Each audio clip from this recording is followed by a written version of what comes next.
Yeah. We're late. We're like 6 minutes late. Sorry, guys. It's USFanTV. It's Tuesday night.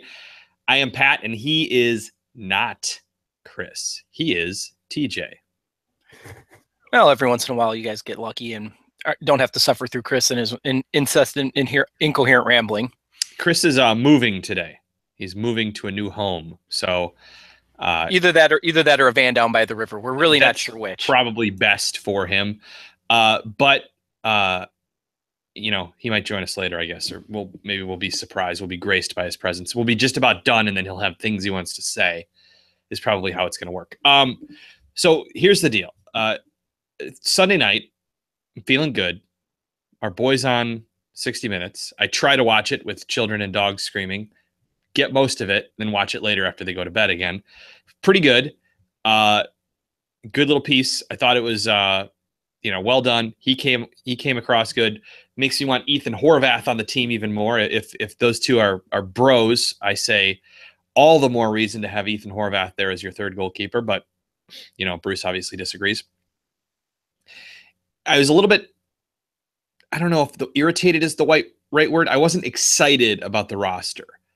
The roster had come out earlier on Sunday, and I wasn't excited about it. I liked the Benny Feilhaber inclusion because I like Benny, and I feel like if you're going to put Pulisic in the number 10 spot, or whoever you're going to put in the number 10 spot, you kind of need a backup. And to this point, for a while, Kellen Acosta had kind of been the backup, which is not something I think we really want. So I liked that inclusion. Fabian had been kind of non-existent in the last few qualifiers, so I get why he's not there, but I would still have had him there. He's too good of a player to not have on the roster. And then, of course, people were asking about guys like Weston McKennie, which, even Weston came out and said he gets why, it's a crucial qualifier. They don't want to bring in a new guy now, but part of me says this group severely underperformed in the last couple matches.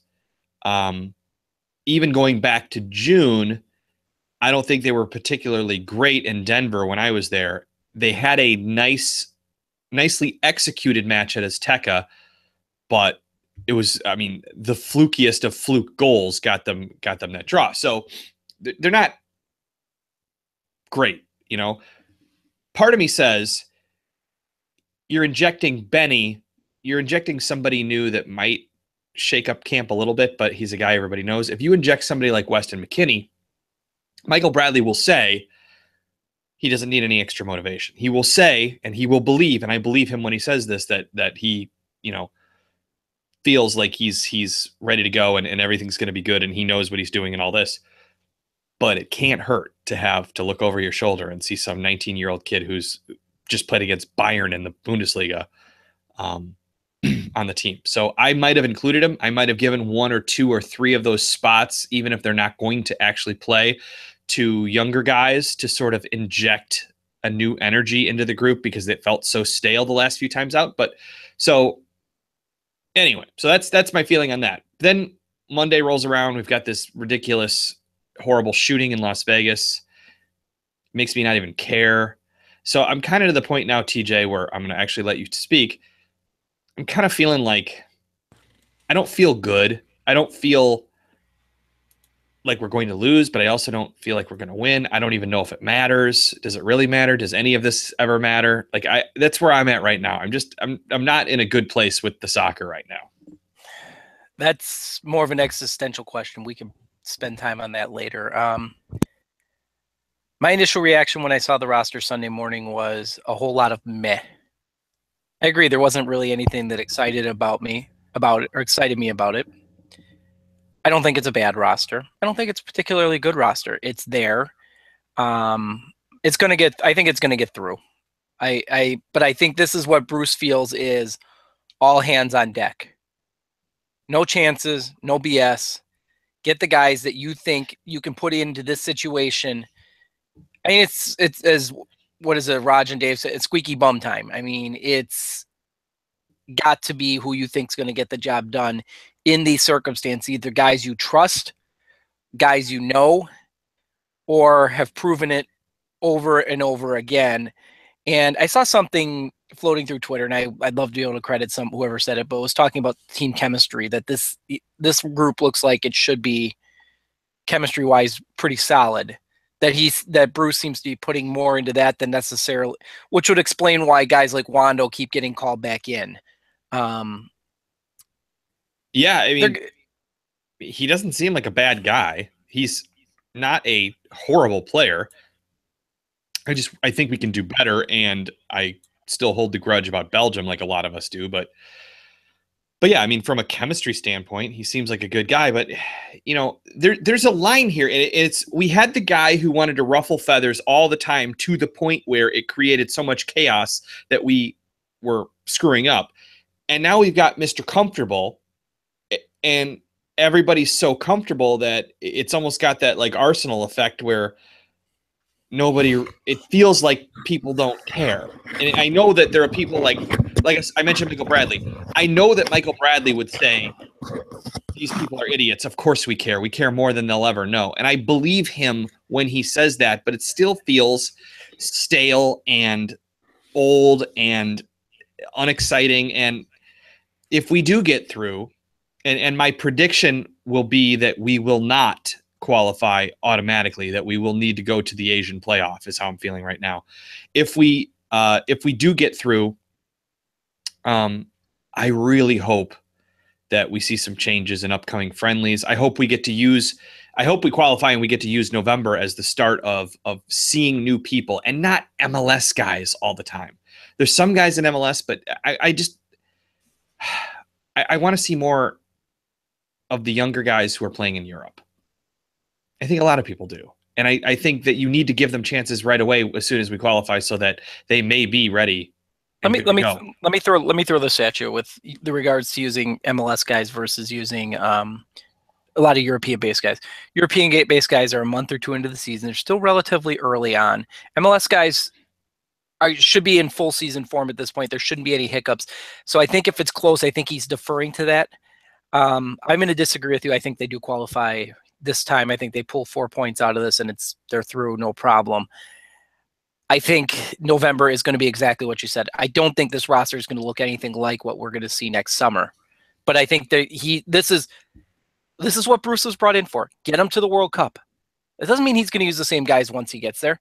He's shown that he's willing to dump that roster and flip it over on its head at a moment's notice.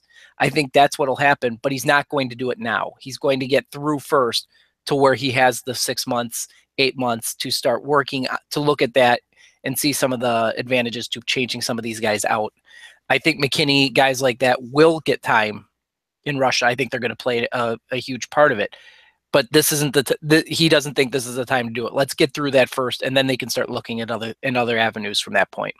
I would, if we do qualify, I would rather go out in Russia, not with a bunch of mid-30s guys who are US. I don't know if legends is the right word because I don't know how much if they've won enough to actually qualify as legends, but big famous US names. I would rather see us go out that 2002 roster when Landon Donovan and DeMarcus Beasley and Bruce, was obviously coach then, when those two guys sort of just injected a bunch of life into a program that 4 years earlier was absolutely horrible in the French World Cup. It got a lot of people excited and it felt good. And we're at a point now where it feels very stale, and I would like to see something like that happen again.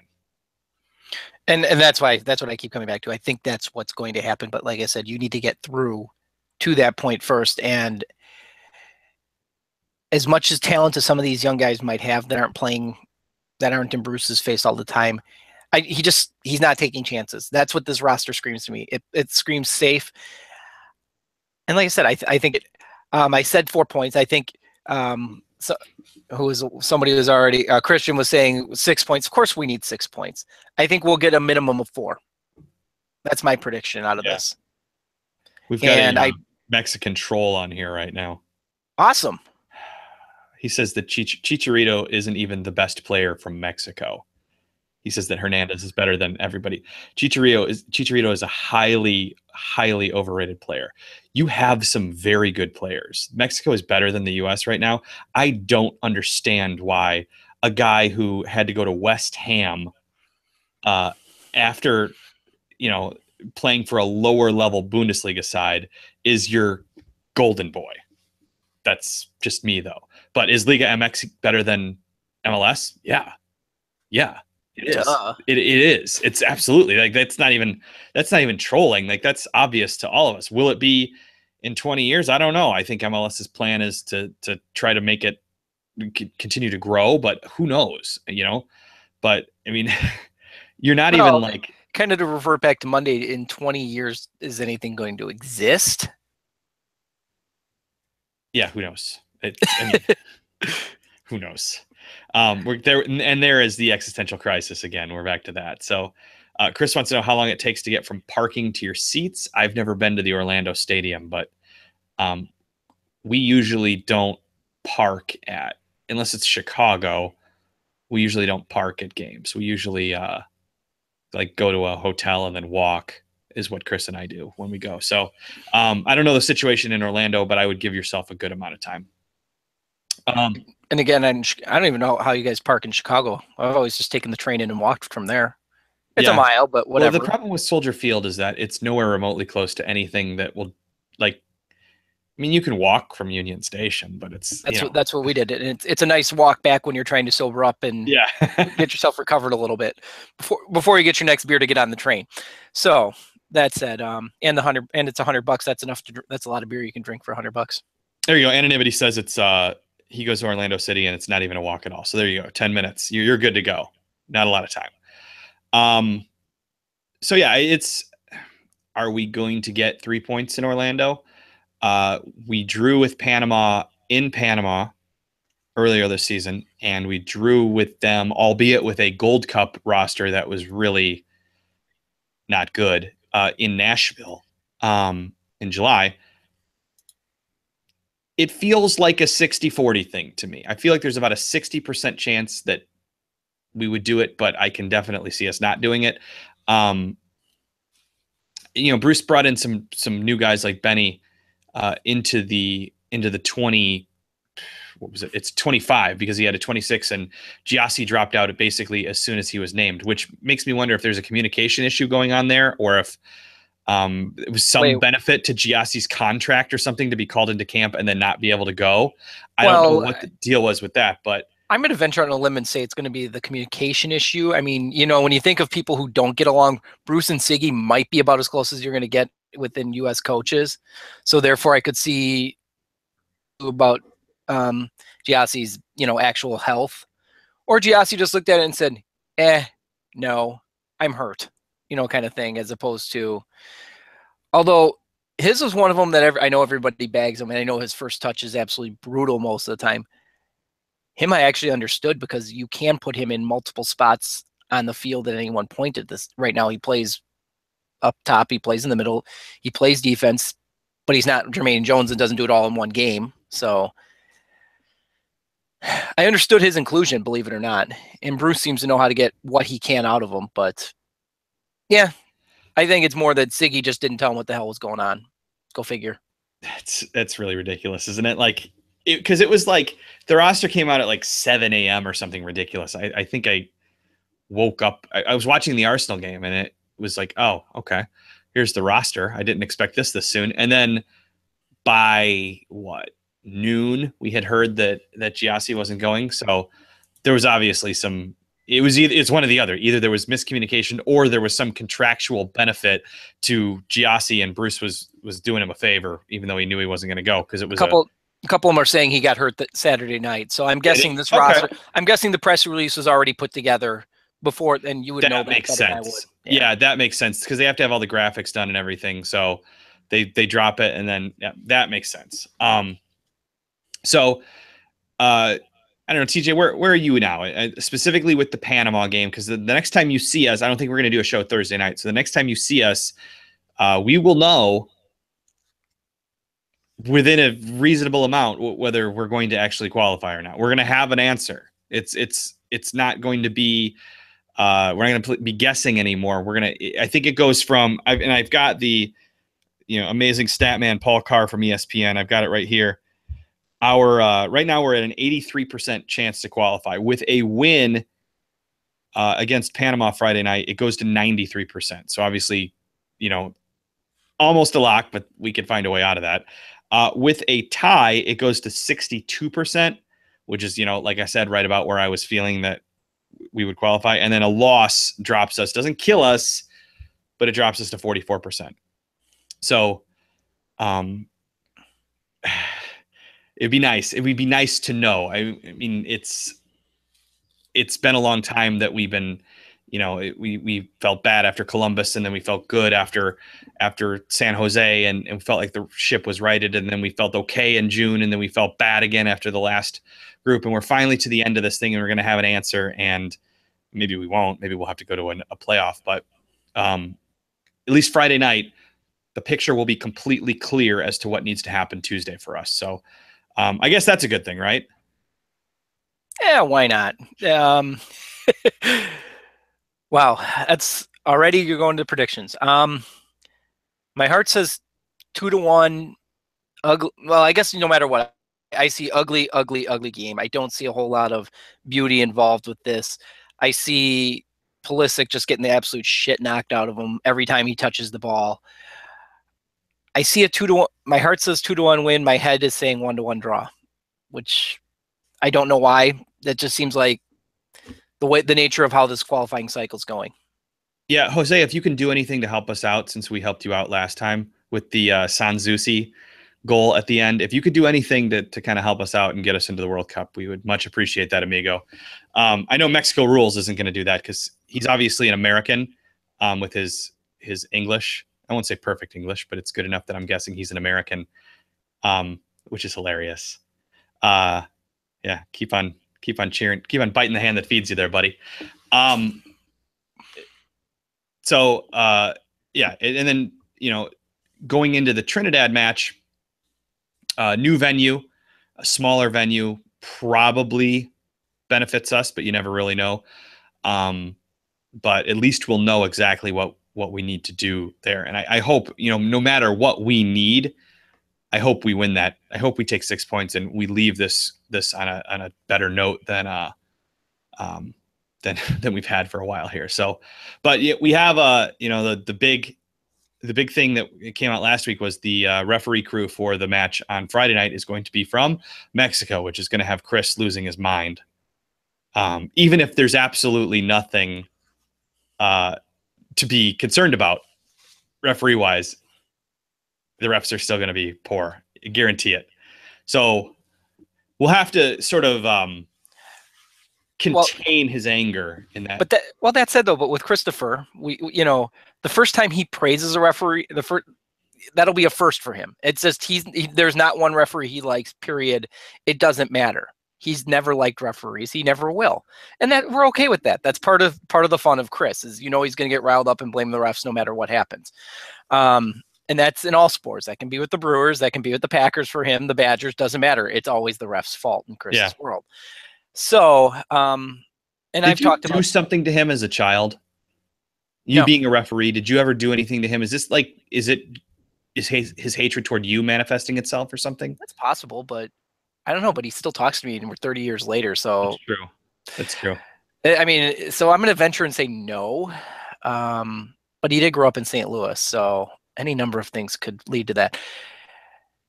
As I've said before, I think when you come down to the best referees in CONCACAF who can handle a game that's actually important, I hate to say it, it's going to be the referees from Mexico that are best equipped to do so. They do it in Liga MX, and there's a hell of a lot more hatred that they fight in those games than they do anywhere else. Yes. So in terms of quality, your chances of a well-refereed match are the best when it is the Mexican referees that are in charge. I hate to say it.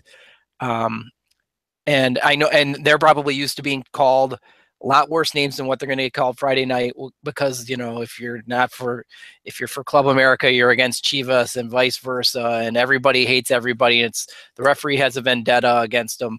It's almost like when Joe Buck does a game. He just hates everybody. He hates your team. It doesn't matter. So, yeah, I think Joe Buck is fine. I don't think he's I think he's fine. I don't love him. I don't hate him. Everybody hates him though. Everybody always thinks they're against his team. You're right. Anonymity had a good question a while ago. What are we going to do about the hack a Pulisic thing? Because we know what the strategy is going to be. They're just going to foul the living crap out of him every time he touches the ball. They're going to kick his ankles and kick his knees and throw him down. And that's what the strategy has been for everybody for a few months here. And it has, to some degree, pulled him out of the game, because prior to that, he had something like, what was the stat? Like, he was responsible for or had directly scored 7 of our 9 goals or something like that. It's now, the teams have done a good job taking him out of the game, and you're going to definitely see Panama try some of that on Friday. So what do we do? Is it better to put him in the middle where he might face more of that? Is it better to use his speed on the right where you have the sideline as a defender, though? Do you put him on the left like Dortmund has been doing recently? You can play him anywhere. Where do you put him to minimize the damage? He's your best player. You put him in the center of the park. You don't put him on a sideline. You don't minimize him. If he gets the crap beat out of him, which he's going to, you capitalize. You punish stupid things. You need to score goals on those set piece opportunities that come about. You need to make sure you are punishing those. If you don't do it, then you're playing it. The strategy will stop when it no longer works. If you're, for example, if Shaquille O'Neal ever learned to shoot free throws, Hack-a-Shaq would have stopped. Yeah, it's true. But he never learned to do it. It's that simple. You need to punish those fouls. Put him in the middle so he has both ways he can maneuver and not use the sideline as a natural defender, and let him get in, and maybe he can create his own space, but gives him more avenues to play the ball to as well. That's how it's going to be. He's going to get the crap beat out of him. I mean, it's the same thing. As great of a team as Argentina is, what happens to Messi? They beat the shit out of him. What happens to Portugal? They beat the shit out of Ronaldo. You find good teams find ways around it, and that's what's going to have to happen. It's just that simple. Punish the mistakes, punish the fouls, get goals, get guys thrown off, and that's what you got to do. Dortmund's got to cringe every time he comes over here. So just what's going to happen? Is he going to be broken? Is he going to come back in one piece? They've just got to be, beside themselves that he has to come into this shithole of a refereeing situation and play. But it is what it is, I guess. And I agree. You put him in the middle. He's too good not to. You give him, and if you do put him wide, you give him the flexibility to go where he wants and come inside and make everybody aware that that's what he's going to do. So, but I think, yes, you put him in the middle and you let him do his thing, and he has shown he will find an opportunity. He, even in some of the situations where he was badly beaten up, like take the Mexico match. Mexico did a really good job of shutting him out of that match. He even broke free at the end of that match. He missed the shot, but he even broke free and created a chance and got that nearly a goal at the end of that match. So he'll make something happen if he's not too badly beaten to do so. We'll see. Douglas is saying that the referees need to be aware of it. I guarantee the referees will be aware of it. They know these things. The referees do study before these games. They don't just come in here and go, I don't know what's they know what's going on. They know what they're looking for. And I guarantee you, it'll probably be the second foul of the game. You'll see him 0.1, you'll see him 0.2. The third time he gets hacked, you're going to see him start booking, unless there's the fouls are particularly egregious. It'll be on the third one. You'll start seeing some booking. Whether it's and that will probably minimize it, but the referees study this. They know the tendencies. They know what they're looking for. They watch film just the same as everybody else. They're professionals. That's what they do. And like I said, the referees don't concern me in this case. What concerns me in this case is just that the U.S. isn't going to do a damn thing to capitalize them. You get free kicks in those areas. You need to get chances. You need to score goals. That will stop them from being hacked, because if you're putting them in positions, you're going to get goals. That will stop it. Sports enthusiast, who is a pretty smart commenter, by the way, says Arena's going to play Pulisic on the wing. Trust him. You might be right, dude. I mean, you're right. That's what we saw last time. So there's always the confusion as to, like, when we announce a roster, when we're giving our picks, we're telling you what we think Bruce is going to do. In this case, I think Pulisic should play in the middle. That's what TJ thinks. Will he? You're probably, you may be right. We may see him on the wing. But one thing I will say this is, Bruce has shown a willingness to switch things around from game to game. So as far as the actual, like, while the group of players he calls in remains relatively similar, the lineups and the formations have been changing around. So it's anybody's guess. And I think that's the way he wants it. He wants it to be a mystery. So I will say, when we're talking about Chicharito here, I will say one nice thing about him.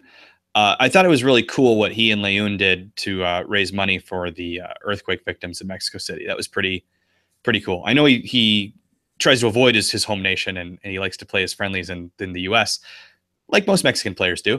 But it was cool to do that, and they jumped on it right away, which was a pretty cool thing to see. So he seems like a decent dude. He does. He's a little bit whiny and bitchy on the field. And of course we hate him because he's our rival. But I said this, and Chris hates it when I say this, but Chicharito seems like a good dude. So it's funny you said that most of the Mexico players like to play their friendlies in the U.S. I'm guessing Marquez isn't a big fan of it right now. Marquez probably won't be playing any more friendlies in the U.S. Probably not going to set foot on U.S. soil ever if I'm Rafa Marquez. So yeah, it's a place for most Mexicans, but not for Rafa Marquez. He will probably stay away for the rest of his life, I would guess. No, and you're mentioning like how much Chicharito did for the earthquake, which was some outstanding stuff. I'll say the other thing I did like with it was when Liga MX got started again, that the games were on. You had every game on like ESPN, on Fox, on Univision, awesome. And a triple header one night and a double header the next night. That was outstanding. When you see a game starting at like 10 or 11 o'clock our time, I'm going, damn, I'm going to stay up all night and watch this stuff. And I was saying this on the last show. I was flipping between the Fire, our local team, and then the Pachuca match because I wanted to see Omar. And the quality of the play was quite a bit better. And it was it Fire NYCFC? I can't remember who I was watching that night, but the night they did that. But that was Saturday night. Was Fire NYCFC this past Saturday? It was during the week. Then it was the San Jose. San Jose, yes, that's right. They were in San Jose. Game. Yeah, that was The Fire looked okay in that game, but the actual quality, like as far as just if I'm a neutral observer, I enjoyed watching it was Pachuca and Cruz Azul, and I thought it was better. So yeah, that's where we're at right now. It's a it is what it is. We're going to know soon. So, and if we don't make it, if we blow these two and we miss, Chris and I have talked, I don't know what's going to happen to us. So we'll regroup and see if we still want to keep doing this or if we want to take a break or what's going to go on. But let's just hope we qualify, and then, we'll be doing this for many more months leading up to the World Cup, and we'll see what happens then. But I don't know. It's, Mexico rules. I'm like 5'10" and I'm white. You don't want me to stick to basketball. That's your dumbest troll of the night. Look at that, using quotation marks. Yep. He's an American. Well, I like the fact that he called us. I think he was talking about me. He called me a fat yank. That might have been his best troll of the night because he's not wrong. I can't, when you're right, you're right. And in this case, yeah, I'm a fat bastard. But you know what? I'm doing a podcast and you're watching it, pal. Yeah, that's true. But I do love the trolling. And saw what happened to Leipzig? What'd you guys do? I take a break and Leipzig's gone. He hasn't been here for months. He's either changed identities and he's somebody else, or he got a job or something, or he just got bored of us, or he's found he's moved on. I don't know. I miss him though. We all miss him. So Leipzig, if you're out there and when you watch us on delay, we need you back. We need somebody to continually tell us how great Leipzig is, even though they're really not this year so far.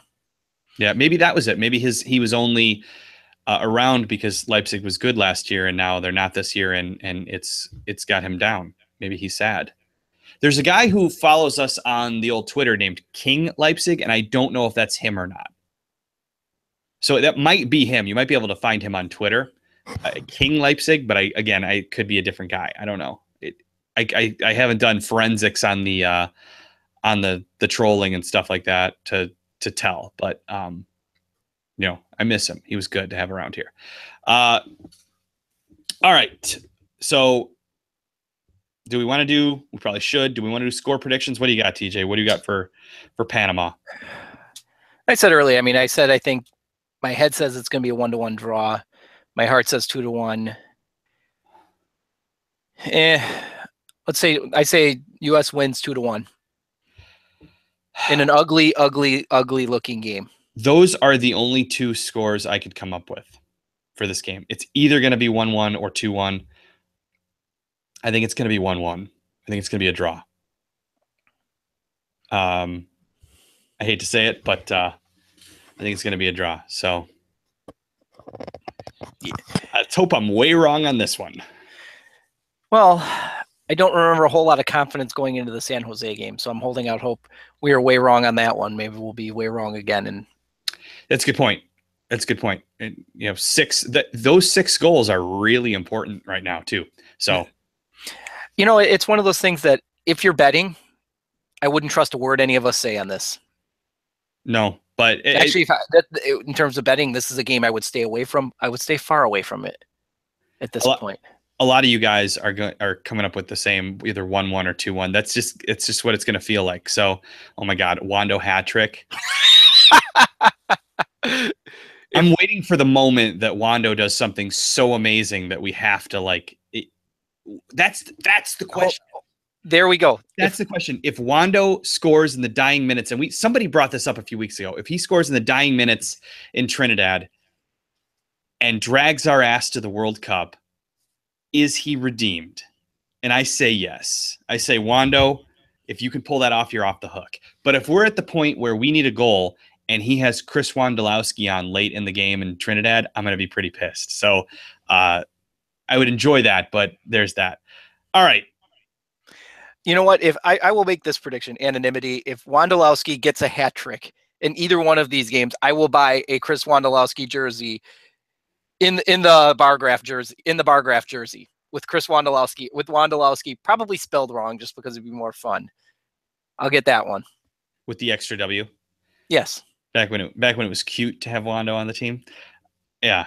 All right. This feels like we're hitting the end of this thing. This is USfanTV.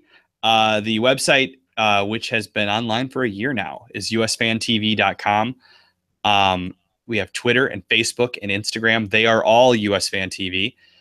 You can buy a USfanTV t-shirt. You can get the details on that at the Twitter, at the Facebook, in any of the posts on the website recently. There's about 9 or 10 days left to get your order in for one of those.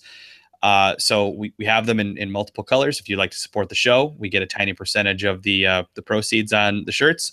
That would be a good way to do it. And you can have a shirt that everybody would be proud to wear, I think. We don't like Snapchat. We've made that clear. Fuck we just Snapchat. don't like it.